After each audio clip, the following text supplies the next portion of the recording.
Tafsiri Muyassar Baqara surasi 14. Nihoyat shafqatlik va mehribon Allohning ismi bilan boshlayman. Sadiqini va barliq xayr saxovatni musulmonlarning ichidagi o'zini Alloh yo'lida jihad qilishga otavatganlikdan rizq izlab yiroq joylarga borolmaydigan yo'qsullarga beringlar. Ularning ahvolini uqmagan kishilar ularning bir narsa tilamaganligiga qarab ularni boymikin deb qoladi. Ularning namratligini abdidan bilib olalaysan. Ular kishilardan qat'iy bir narsa tilamaydi. Qattiq ehtiyoji sababli bir narsa so'rab qolsa-mu, hargiz kishilarga choplashib elib tilamchilik qilmaydi. Pul milinglardan Alloh yo'lida qandoq narsani sadiqa qilsanglar, Alloh albatta uni bilib turadi. Qiyomat kuni uningga eng mukammal va to'liq mukofot beradi. Pul mollarini kecha-kunduz yushirin va oshkor yo'sinda Alloh roziligini ko'zlab sadiqa qiladiganlarga kelsak, ularning mukofoti Rabbining dargohida to'liq beriladi. Ularga oxiratda hech qanday qo'rqinch yo'qdir. Ular bu dunyoning manfaatlaridan erishanmagan narsalarga qayg'urmaydi. Mana bu Alloh yo'lida pul-mol sadiqa qilish to'g'risidagi ilohiy qonun, islom ko'rsatmasi va hikmatlik tadbirdir.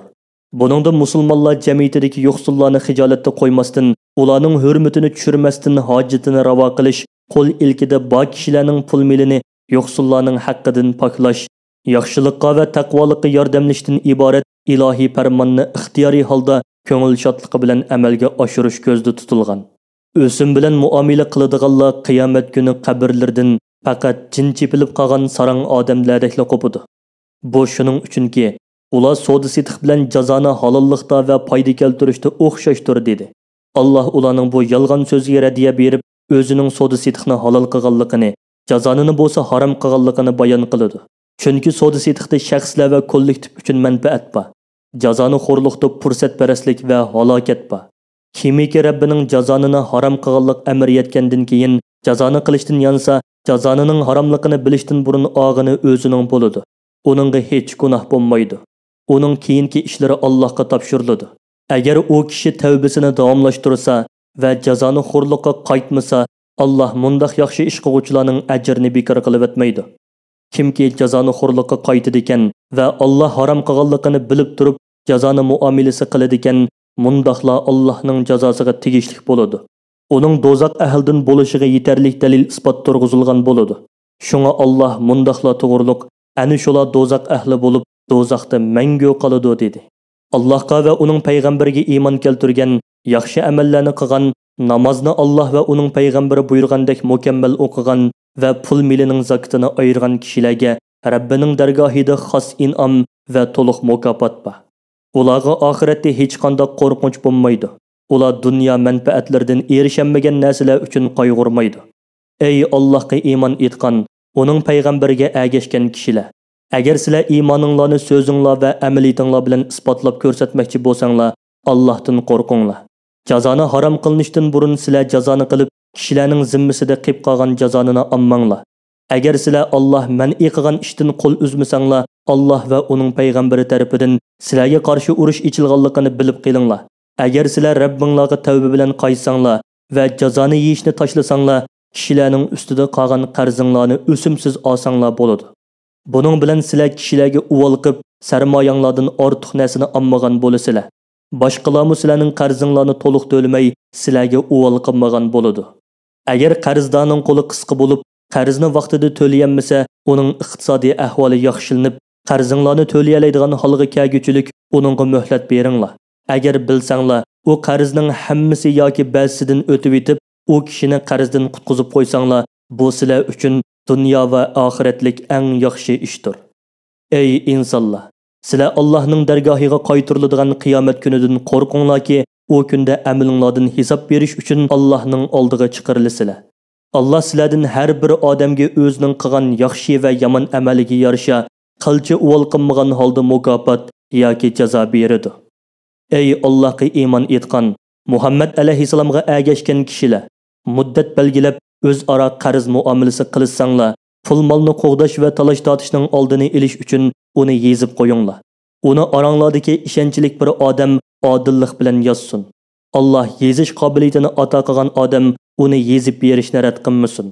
Qarzdor odam ustidagi qarzni aynan etib bersin. Allohning uni kuzatib turadiganligini unutmasin. ustidagi qarzdan hech narsani kemaytmay to'liq aytib bersin. Agar qarz og'uchi odam galvang, sarang, kichik bola bo'lganligi yoki tilsizligi va yoki isrofxo'rligi tufaylidan o'ziga munosabatlik haq-huquqlarni o'zi bartaraf qilishdan ma'ni qilingan va ahvolni o'zi aytib berolmaydigan holda bo'lsa, uning ishlarini boshqaruvchi odam odillik bilan aytib berib yozdirsin. Sizlar oranglardan bolig, oqil va adolatlik ishga erkishini guvohlikqa taklif qilinglar. Agar ishga erkishi tepilmasa, sizlar guvohlik berishiga rozi bo'ladigan kishilardan bir ikki ayolni guvohlikqa taklif qilinglar. Bu ikki ayolning biri unutib qolsa, ikkinchisi esiga soladi. Guvohchilar guvohlikqa chaqirilgan vaqtida guvoh bo'lishdan bosh tortmasin. Qarz mayli oz bo'lsin yoki ko'p bo'lsin, uni qaytarish vaqti bilan qo'shib yezishdan erinmanglar. Bunda qilish Allohning nazarida eng adolatlidir. Guvohlikni turg'izish uchun eng kuchli isbotdir va qarzning vaqti, miqdori haqida shaklanib qolmasliklari uchun eng muvofiqdir. Lekin oranglarda qilishgan qo'lmuqul va naqmunaq ilm setim ishlarida hujjat yozmasanglarmi hech gunoh bo'lmaydi. Shundaqdimi, keyingi talash tortishning oldini olish uchun onunga guvohchilarni chaqirib guvohlik bergizishinglar yaxshidir.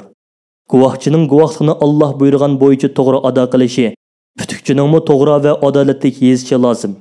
Haq egisining yoki ustida haq bo'lgan kishilarning guvohchilarni va putukchini ziyonga uchratmasligi, shuningdek guvohchilarning putukchining o'zlariga hojat bo'lib kelgan kishilarni ziyonga uchratmasligi lozim.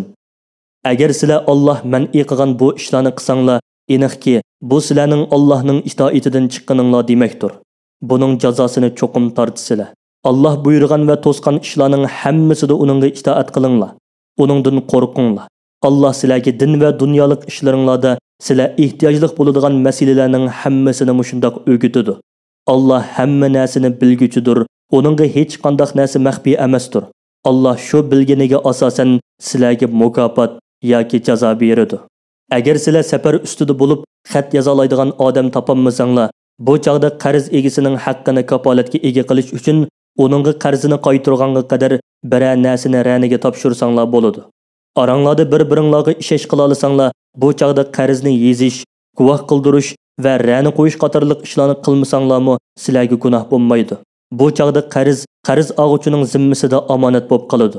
Qarz og'uchi odam uni egisiga vaqtida qaytarishi lozim. Allohning o'zini kuzatib turadiganligini unutmasligi va qarz berguchining haqqiga xiyonat qilmasligi lozim. Agar qarz og'uchi odam ustidagi qarzni inkor qilib turib olsa va u yerda qarzga guvoh bo'lgan guvohchi bo'lsa, guvohchi guvohlikni ado qilishi va uni yushirmasligi lozim. Kimki guvohlikni yushirdigan, u xiyonatkor va gunohkor dilning egisidir. Alloh barliq sirlarni bilib turguchidir. Uning ilmi sizlarning hamma ishinglarni qo'rshab turadi. Oxiratda sizlarga shuningga asosan mukofot yoki jazo beradi.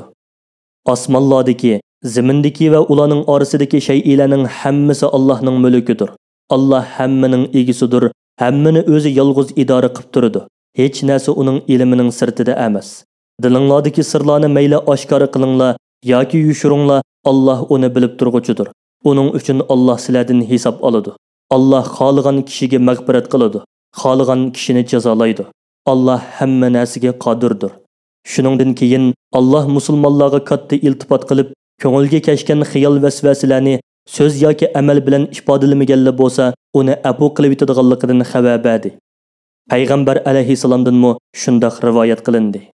Muhammad alayhisalom Rabbi tarafidan o'ziga qilingan vahiyga chin qalbidan ishondi va uningga jazm qildi. Mu'minlar uningga iymon keltirdi va ulug' Qur'onga amal qildi.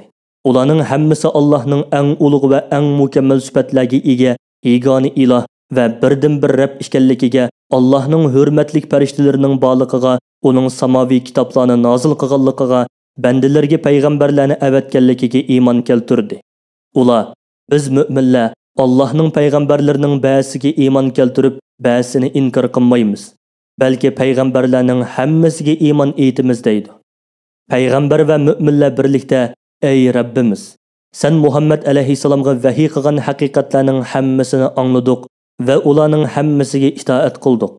O'z fazling bilan bizning gunohlarimizni mag'firat qilishingni tilaymiz.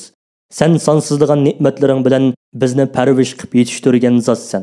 Bizning qaytadigan joyimiz yolg'iz sening dargohingdir" deydi. Allohning dini nihoyatda oson bo'lib, uningda qiyinchilik yo'qdir. Alloh bandalaridan ularning kuchi yetmaydigan narsani talab qilmaydi. Kimki yaxshi ish qilsa, u yaxshiligining mukofotiga erishidi.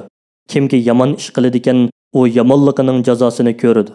U mu'minlar yana: "Ey Rabbimiz, agar biz sen farz qilgan ishlardan birasini unutib qolgan yoki sen man'iy qilgan ishlardan birasini qilib qo'yib xatolashgan bo'lsak, bizni jazolamagin. Ey Rabbimiz, bizdan ilgirki gunohkorlarga qilmishlarining jazosi uchun og'ir majburiyatlarni yuklaguningga o'xshash bizga og'ir majburiyat yuklamagin. Ey Rabbimiz, diniy majburiyatlardan va musibatlardan biz ko'tarilmaydigan narsani bizga atmagin. Gunohlarimizni mag'firat qilgin. Ayiblarimizni yo'gigin. Bizga yaxshilik qilgin. Sen bizning egimizsan. Bizning ishlarimiz va taqdirimiz sening ilkingdadir. Sening diningni inkor qilgan, yegona iloh ekanligingni e'tirof qilmagan, sening payg'ambaring Muhammad alayhisalomni yolg'onga chiqargan kofirlarga qarshi bizga yordam bergin. Dunyo va oxiratda ularga qarshi bizga go'zal oqibat ato qilgin deydi.